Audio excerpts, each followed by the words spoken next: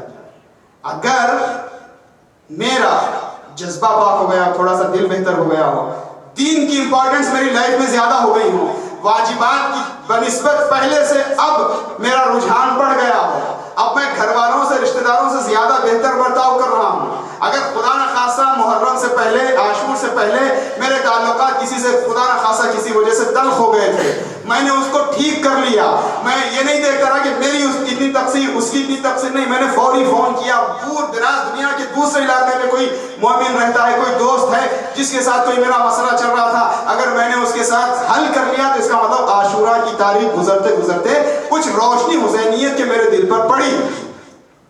اور اگر میں قرآن سے قریب نہ ہو سکا، بہت سی باتیں یہاں بیان کی جا سکتی. امام حسین نے کیا دیا، کیا لیا، پہلی دوسری مجلس کا عنوان تھا. اپنا سب کچھ دیا، خدا کا سب کچھ بچا لیا. اب وہ دیکھیں گے جو خدا کا سب کچھ ہے وہ ہماری زندگی میں کتنا ریفلیکٹ کر رہا ہے. اگر اب میرے اندر قرآن سے تمسک کرنے اور قرآن سے وابستہ رہنے کا زیادہ شوق پڑ گیا کہ نیزے کی بلندی سے رسول کے نواسے نے قرآن سنایا، تو میری عبادتوں کی قبولیت کی دلیل ہے. فرش عذاب پر آیا اور میرا یہ جذبہ بڑھ گیا کہ کاش میں کربلا میں ہوتا تو میں بھی اپنی قربانی پیش کرتا. اگر یہ میرا جذبہ بڑھ گیا تو میری عزاداری کی قبولیت کی دلیل ہے. اب میں یہ نہیں سوچ رہا ہوں کہ خمس دوں گا تو جیب سے پیسہ جا رہا ہے، زکوٰۃ دینا ہے تو کتنا دیا کریں. اب ہم جو ہے واجب کا خیال کیوں کریں؟ اگر ہم تھوڑا تھوڑا معاملہ برداشت نہیں کر سکتے، معمولی سے ٹیسٹ نہیں دے سکتے، تو کیا اپنا سب کچھ لوٹا سکتے ہیں؟ ایک صاحب حج پہ گئے، پہلی مرتبہ جانے والوں کے لیے تاکید ہے کہ سر کے بال مونڈے، اختیار ہے، چاہے مونڈے چاہے کٹ کرے، تھوڑے سے کاٹ دیں. لیکن فرض کریے کہ انہوں نے کہا کہ پہلی بار والوں کے لیے تاکید ہے، یعنی تھوڑا سا ریکمنڈیشنز یہ ہیں کہ آپ مونڈ لیں سر. تو بہت کلوز تھے، دوستانہ انداز میں کہا نہیں میں نہیں مونڈوں گا، یہ انہوں نے بہت خیال رکھ کے سجایا ہے، بالوں کا خیال کر رکھ کے بنایا ہے. تو انہوں نے کہا دوستانہ انداز میں، بھئی تم سر کے بال نہیں دے سکتے خدا کی بارگاہ میں، تو کیا کبھی سر دے سکو گے؟ ہے کہ نہیں؟ اب اسی چیز کو آپ دیکھ لیں، ایک واجب کا معاملہ ہو، چاہے اول وقت نماز ادا کرنی ہو، چاہے حرام سے بچنا ہو، حرام غذاؤں سے بچنا ہو، یا شریعت کی پابندیاں کرنی ہو، چھوٹی چھوٹی چیزیں کبھی حجاب اور داڑھی اور باقی باتوں معاملات تک آئیں یا بڑی بڑی باتوں تک آئیں، جہاں کہیں بھی جائیں، کتنا کم سے کم ہم تھوڑا سا قریب ہوئے کہ نہیں؟ اگر ایک قدم میں آگے نہ بڑھ سکا مقصد حسین کی طرف، تو اس کا مطلب ہے کہ میری عزاداری شاید اتنی قبولیت کے قابل نہیں بنی. معذرت میں آپ کو نہیں کہہ رہا ہوں، میں جان بوجھ کے میں کہہ رہا ہوں، کیا پتا بی بی کریمہ ہے، خدا کریم ہے، کس عمل کو، کس آنسو کو کتنی قیمت پہ خرید لے. ہم کون ہوتے ہیں؟ ان آنسوؤں کی قیمت تو بس بی بی جانے یا خدا جانے. قدر گوہر شاہ دانت یا بدانت گوہری ہیرے کی قدر جو ہے وہ جوہری ہی کو پتا ہوتے ہیں. عام آدمی کو ایک پتھر سے لگے گا، جس کے پاس ہیرے کی قیمت کا اندازہ، وہی ہیرے کی قیمت کو بہتر جانتا ہے. تو خدا اور رسول قیمت لگائیں گے آپ کے عمل کی، لیکن میرا یہ فرض بنتا ہے کہ اپنے طور پر میں اپنا تجزیہ کروں کہ میں کتنا قدم آگے بڑھا سکا. میری معنویت میں کتنا اضافہ ہوا. اگر میں بھی اس کو دکانداری کے طور پر لے رہا ہوں, لوگ مولانا کہیں یہ لباس اور یہ دنیا داری لوگوں کے دین میں ہو, اگر دنیا داری کریں گے تو یہ حسینیت نہیں ہے, یہ حسینیت کے خلاف ہے. تو ہر چیز دوسروں پر جج کرنے کی بجائے انہوں نے کتنا اثر لیا, یہ غلط بات ہے.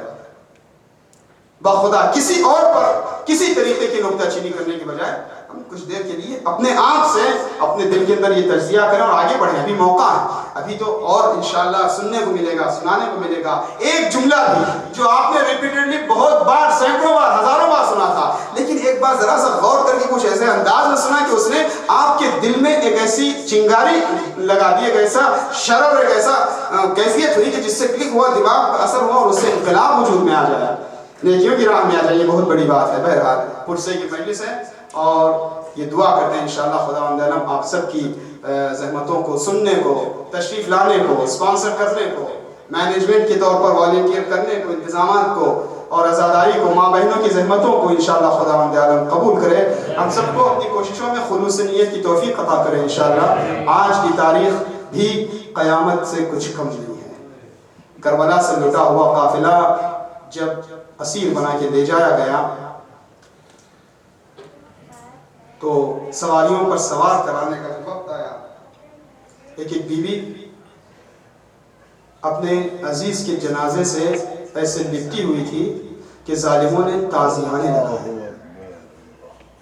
تھوڑی دیر کے لیے تصور کریں, اگر کسی کا عزیز مر جائے ظاہری طور پر بھی اور جنازے کو بغیر دفنائے چھوڑ کر جانے کی بات ہو, جنازے کو دفنایا نہ جائے, کیسے کوئی عزیز اس جنازے کو چھوڑ کر جا سکتا ہے؟ دنیا کا دستور ہے کہ خدا نخواستہ حادثے میں کسی جوان کی موت ہوتی ہے, کسی قریب ترین عزیز کی ناگہانی بھی موت ہوتی ہے, تو اس وقت سکون میسر ہو جاتا ہے جب جنازے کو دفنا دیا جاتا ہے. اللہ اکبر. ام فروا کس طرح قاسم کے پامال بدن کو چھوڑ کر چلے, رباب کس طرح سے کربلا میں علی اصغر کو چھوڑ کر سواری پر سوار ہو جائے, ام لیلہ کس طرح علی اکبر جوان بیٹے کے جنازے کو چھوڑ کر چلے, اور ہر بیوی سے بڑھ کر زینب کس طرح کربلا کی زمین چھوڑ کر حسین کے جنازے کو پامال چھوڑ کر سواری پر سوار ہو جائے. ظالموں نے تعزیانے لگائے, اذیتیں پہنچائی, بے کجاوا اماریوں کو لایا گیا, اونٹوں پر محملیں نہیں تھی. ہر بیوی کو زینب نے آگے بڑھ کر سوار کرایا, ہر بیوی کو زینب نے کہا گھبراؤ نہیں, آج عباس نہیں تو کیا ہوا, علی اکبر نہیں تو کیا ہوا, میرا ماجایا حسین نہیں تو کیا ہوا, زینب تمہیں سواریوں پر سوار کرائے گی. اور جب زینب کو سواری پر سوار ہونے کا وقت آیا, الفاظ بیان کیے جاتے ہیں کہ ایک مرتبہ بیوی نے دائیں بائیں دیکھا, پھر علی اکبر کو نہیں پکارا, بھائی حسین کو نہیں یاد کیا, ایک مرتبہ نشیب کی جانب آواز ڈالی, آئین آخل عباس, بھیا عباس تم کہاں ہو. جب مدینے سے قافلہ چلا تھا تو بی بی کے سوار ہونے کا عالم یہ تھا کہ حسین کرسی سے اٹھے تھے, علی اکبر کے سر سے ماما گرا تھا, عباس کے ہاتھ سے تلوار چھوٹی تھی, بنی ہاشم کے جوانوں کے جھرمٹ میں زینب احترام کے ساتھ جناب ابوالفضل عباس کے سہارے سوار ہوئی تھی. اور آج جب سواری پر سوار ہونے کا وقت آیا تو کوئی مدد کرنے کے لیے تیار نہیں تھا. ایسے میں ایک بیمار نے اپنی پشت کا سہارا دیا, پھپھی اماں آج میرا چچا عباس نہیں تو کیا ہوا, یہ بیمار آپ کو سوار کرائے گا. قافلہ کربلا سے چلا, مدینہ کوفے کو سجایا گیا تھا, کوفے کے قریب لے جایا گیا. ان مسائل کی جانب اشارہ نہیں کرنا ہے, ظاہر ایک طرح سے سبب کی مجلس ہے اور یہ زیارت کی مجلس کہلاتی ہے, اور اس سلسلے میں دفن شہداء کے حوالے سے جو خاص کیفیتیں ہیں وہ بیان کی جاتی ہیں کہ یوں تو کربلا کی زمین پر مقتل پر بکھرے ہوئے لاشیں تھے, شہداء کے جنازے تھے جنہیں دفنایا نہیں گیا تھا. اور ستم بالا ستم یہ ہے کہ لشکر یزید کے جتنے ظالم سپاہی تھے سب کے جنازوں کو اٹھایا گیا, انہیں دفنایا گیا, انہیں جنہیں کوفے منتقل کیا جانا تھا سب ہوا, سب کے جنازوں کے ساتھ احترام ہوا. لیکن رسول کا نواسا, اس کے ساتھیوں کے جنازے پامال بدن کربلا کی ریت پر پڑے رہے.